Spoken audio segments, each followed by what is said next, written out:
Unlocking the inner wisdom, something you already know. There is a voice within you that has never lied to you.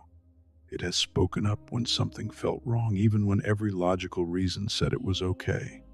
It has nudged you toward people, places, and paths that turned out to matter more than you could have imagined. It has whispered caution amid your certainty and hope amid your despair. You have felt it. You know exactly what I mean. And yet, how often have you talked yourself out of it?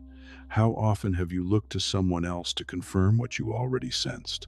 How often have you scrolled through articles, asked for opinions, and consulted everyone around you, searching outside for the answer that was already living inside you? Today, we will discuss what that voice is, where it comes from, and most importantly, how to trust it completely. We will examine one of the most quietly powerful yet underused laws of human experience. This is the law of believing, and it begins with a truth that might surprise you. You already know more than you realize. You always have. More than what you've been taught. We live in a world that teaches us that knowledge comes from external sources. Read more, learn more, get certified, take the course, listen to the expert, consume content, follow the research. All of this genuinely has value. Education matters. Experience matters. Learning from others is one of the great privileges of being human. But somewhere in the buildup of all that external input, something essential gets buried. The knowing you were born with. Not just the instincts of survival, though those are real and important. Something deeper. Something that doesn't come from books, degrees, or years of experience, but from who you fundamentally are. A conscious, connected, living being with access to something larger than your individual mind. Call it intuition, call it inner wisdom, call it spiritual intelligence, universal consciousness, or simply your gut. The name matters less than recognizing it. There is a part of you that already knows what your rational mind hasn't figured out yet. This isn't mysticism or wishful thinking. Researchers studying the gut-brain connection, the nervous system's role in decision-making, and the neuroscience of intuition have found that the body processes vast amounts of information, far more than conscious thought can handle, and translates it into signals we feel, rather than analyze. A sense of rightness, a sense of wrongness, a pull, a resistance, a quiet, steady knowing. Your ancestors relied on this knowledge to survive. Children rely on it before they learn to ignore it. Artists, athletes, scientists, and leaders, some of the greatest breakthroughs in human history haven't come from more data, but from trusting what they already knew. The law of believing states this: you are not a blank slate waiting to be filled. You are already connected and equipped. You are already wise in ways you haven't yet acknowledged. And the invitation, the urgent, beautiful invitation, is to stop waiting for permission from the outside world to trust what already lives within you. The noise that drowns it out. If this inner wisdom is always accessible, why does it often feel out of reach? Because the world is incredibly loud. Consider what the average day demands of your attention. Notifications, opinions, expectations, the endless scroll. The curated highlight reels of other people's lives suggest you should want what they want, feel what they feel, and choose what they chose. The voices of parents, partners, bosses, peers, and culture, all well-meaning and many helpful, create a constant noise that makes it incredibly hard to hear yourself. And then there's the internal noise, anxiety about the future, replaying the past, and the relentless inner critic that questions every instinct before you can act. Fear of being wrong, fear of judgment, all rooted in an old belief, often formed in childhood, that what you feel isn't trustworthy and that you need someone else's approval before trusting yourself. These layers of noise are not personal failures. They are the natural outcome of living in a world that rarely teaches us to listen inwardly. Most of us were taught to be good students of external knowledge. Almost none of us were taught to be good students of our inner experience. And so we grew up outsourcing our sense of knowing, checking in with others before checking in with ourselves. We edit our instincts to match what seems acceptable, drowning in other people's certainties. Meanwhile, our own truth waits quietly beneath the surface. But here is what I want you to understand. The voice doesn't go away. It can be buried under decades of doubt and dismissal, yet it is still there, still speaking, still faithful. You don't need to rebuild it from the ground up. You have to learn to listen to it again. And it starts with the most underrated skill in modern life: stillness. The practice of listening. Listening to your inner wisdom is a skill that improves with practice, as with any skill. It doesn't require hours of meditation, though stillness can help. It doesn't require a specific belief system, though openness can be beneficial. It doesn't demand perfection, purity, or a life free of complications. It only takes this: the willingness to pause, to quiet the external noise, and to ask honestly, what do you truly know, feel, and sense about the situation before you? Here's a simple practice I want to share with you. Think about a decision you're facing right now, something you've been struggling with, where clarity is elusive. Maybe it's a relationship issue, a career choice, or a decision about your health, home, or path. Before you think about it, analyze it, or consult anyone, place your hand on your chest and ask yourself this one question: what do I already know about this? What do I think? What should I do? What would others advise? What do I already know? Stay with that question. Breathe. Allow the mind to be still. Listen to what emerges, not always in words, but in sensation: a settling or a tightening, a warmth or a constriction, a feeling of opening towards something or pulling away from it. That signal, even if it's subtle, is genuine information. Your body is processing something your rational mind hasn't yet recognized. Learning to interpret that signal, take it seriously, and consider it alongside all the external data marks the start of living according to the law of believing. Now, this doesn't mean abandoning reason. It means completing it. Intuition without discernment can lead us astray, just as reason without feeling can lead us to make choices that are technically correct yet deeply wrong. The goal is integration, a life in which your inner knowing and outer intelligence work together, each informing the other. But for most of us, the imbalance has favored the external too heavily. The goal is to restore balance by giving the inner voice the same respect and consideration as any outside expert or opinion. Because it has earned that seat, it has been trying to help you your whole life. What believing in yourself really means. I want to discuss self-belief because it's one of the most misunderstood concepts in personal growth. Self-belief is distinct from arrogance. It isn't the assurance that you're always right, that there's nothing more to learn, or that other perspectives don't matter. That isn't belief, it's defensiveness disguised as confidence. True self-belief is subtler and more deeply rooted than that. It is the fundamental trust that you are capable of managing your own life, and that you have the resources, both internal and external, to face whatever comes your way.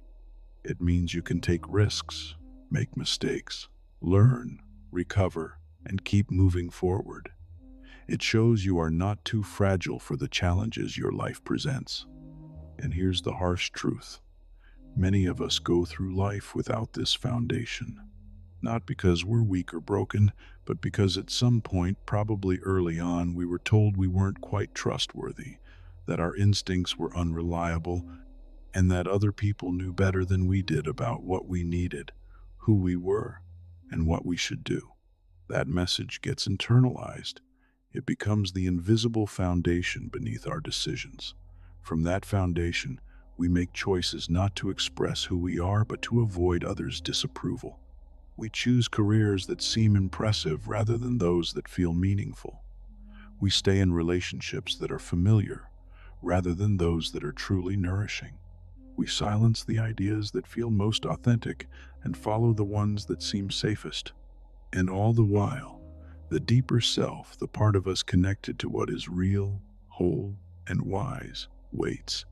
Believing in yourself is choosing to trust that deeper self, not thoughtlessly, not naively, but with the kind of faith that says, I am worth listening to.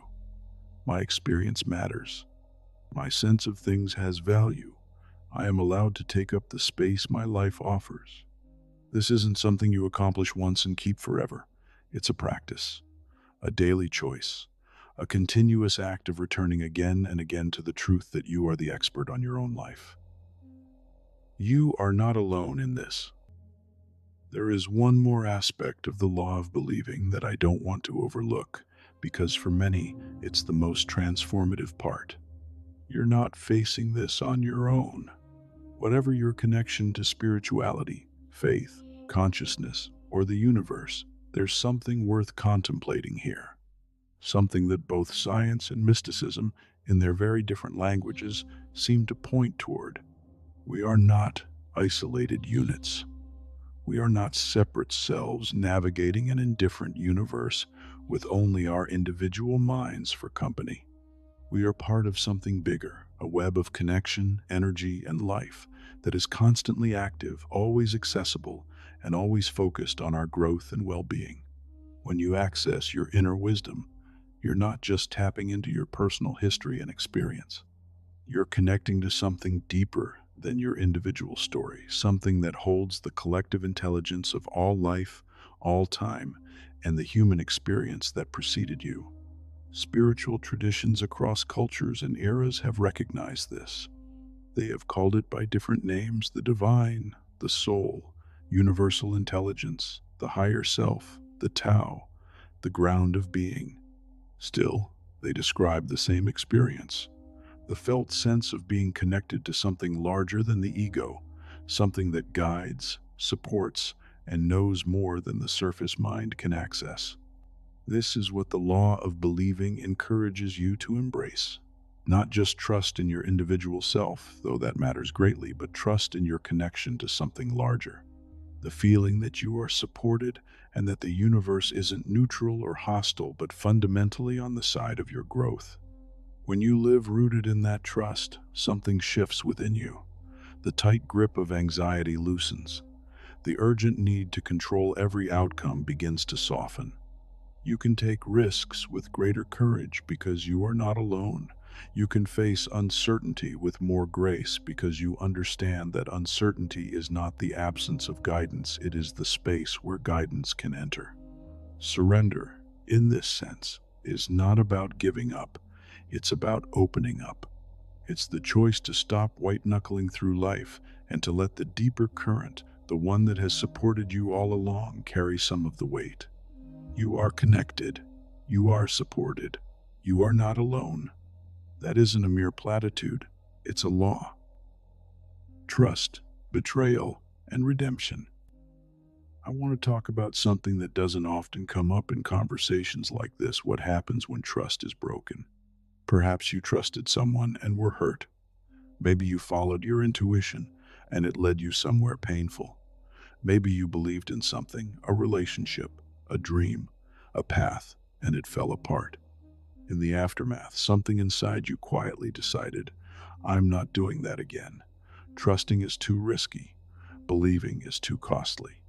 I'll stay here, in this smaller, safer version of life, where I can see all the edges and nothing can surprise me. I understand that, and I want to honor it. The urge to protect yourself after pain isn't a weakness, it's wisdom. It's your nervous system doing exactly what it was meant to do. But here's what I also want you to consider. Every betrayal, every disappointment, every moment when life didn't go as your trust led you to expect has a purpose, not a justification, not a neatly wrapped lesson, but something: a deeper understanding of what you truly value, a clearer sense of your limits, a new ability to discern who and what deserve your trust and who and what do not, a resilience you could not have built any other way. There is a difference between naivety and faith. Naivety dismisses the evidence. Faith recognizes it fully and honestly, and still chooses to believe in the possibility of good. It stays open. It remains engaged with life rather than withdrawing from it. Revisit those moments of broken trust now, not to relive the pain, but to see them with a fresh perspective. What role did you play? Not with blame, but with curiosity. Where were the signals you missed or chose to ignore? Where were the times when your inner voice was speaking, but the noise was too loud to hear it? This isn't about self-punishment. It's about learning, about becoming a more skilled reader of your own experience, and about developing the kind of wisdom that only comes from going through something tough and choosing to grow from it rather than shutting down. You can trust again, not unthinkingly, but wisely, fully, and with an understanding of who you are now, someone tested who hasn't stopped believing. Opening to others. The law of believing is not practiced in isolation. It exists within a relationship. One of the most powerful and rewarding ways to practice trust is how we show up for others. Emotional security, genuine openness, the willingness to let others in, to be known, not merely known about, is a sign that someone has learned to trust themselves enough to stop performing, stop protecting, and start truly connecting. Think about the people in your life who feel most genuinely known to you. What makes that happen? Usually, it's their willingness to be authentic, to share what they truly think, to acknowledge doubt, to admit vulnerability, to show up as a whole person rather than a polished version of one. Think about your own experience with them. How much easier it is to open up to someone who does so first. How much safer it feels to be honest with someone honest. How much deeper the connection becomes when two people stop managing impressions and start making genuine contact. This is what self-belief enables in a relationship, not the confident mask or the version of you that always has it together, but the authentic version, one with questions, contradictions, struggles, and joys. The one who can say, "I don't know, I was wrong, I need help, and this matters to me," without hesitation. Practicing this involves active listening, truly hearing what someone else is saying rather than just waiting for your turn.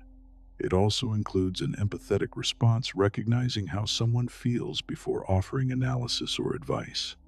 Additionally, it means honest self-disclosure, sharing what is genuinely true for you at a level that feels right and authentic. It seems that choosing your relationships carefully is important, surrounding yourself with people who support your growth, treat you with respect, and make it safe to be authentic. It also involves setting clear boundaries, expressing what you need and what you will not accept, not from a place of inflexibility, but from a genuine respect for your well-being. All of this illustrates the law of believing, as it shows outwardly. When you trust yourself, others see you as trustworthy. When you believe in your own worth, you attract people who affirm it. When you're willing to be open, openness returns to you. The strength of your inner beliefs determines the quality of your outer world. It always has. The courage to believe. I want to be honest with you about something. Belief isn't always easy. Trusting yourself when the world around you feels uncertain, that takes courage. Following your inner voice even when it clashes with the advice of those you respect, that takes courage. Staying open to faith when experience gives you reasons to doubt, that takes courage. Believing is not passive. It is one of the most active, demanding, and quietly heroic things a human can do. Because genuine belief, not just any belief, alters your behavior. It encourages you to take risks, send the message, start the project, have the conversation, leave behind what isn't working, begin what you've been afraid to start. True belief always propels you towards something and broadens what feels attainable. And what about the cost of disbelief? The price of living small, playing it safe, and staying within the walls of the familiar. You know what that price is. You've felt it, that particular ache of a life left unfulfilled, the dreams you keep postponing, the version of yourself you keep pushing into the future when things calm down, when you're more prepared, when it feels safer. That version is waiting for you right now, not someday, right now. Because the truth is, you'll never feel completely ready. Fear will likely remain. Uncertainty won't resolve itself before you take action. The conditions will never be perfect, but the knowing is already present, the connection to something greater than your fear that already exists. The wisdom guiding you your entire life, even when you weren't paying attention, that is there. Believing is just choosing to act on that belief, to take the first step, not because you've eliminated doubt, but because the pull toward what is true, real, and yours is stronger than the fear of getting it wrong. That is courage. That is faith. That is the law of believing, practiced fully. You already know. We return to where we began. There is a voice within you that has never lied to you. It's been there in every moment of clarity you've ever experienced, in every decision you trusted and were glad about, every time you overlooked it and later wished you hadn't, and in every quiet moment when the noise faded, allowing something true to emerge from beneath. That voice isn't the loudest in your life. It doesn't compete or demand. It simply speaks clearly, patiently, without ego, and then waits for you to listen. And the life you truly desire, the one that feels authentic to you, not like a performance, rests entirely on your willingness to listen. You don't need anyone's permission to trust yourself. You don't need a perfect track record. You don't need certainty before taking the next step. You only need this: the decision to believe in yourself, in your connection to something larger, in the possibility that life is not working against you, but always, quietly, working toward you. So I'll leave you with this. The next time that quiet voice rises, and it will, don't talk yourself out of it. Don't seek out 12 external opinions before honoring it. Don't shrink back into the familiar just because the unfamiliar asks something of you. Listen, trust, act. Remember, what you're reaching for is also reaching for you. The wisdom you seek already lives within you. The life you're imagining isn't as far away as it seems. You already know. You've always known. Now act like it.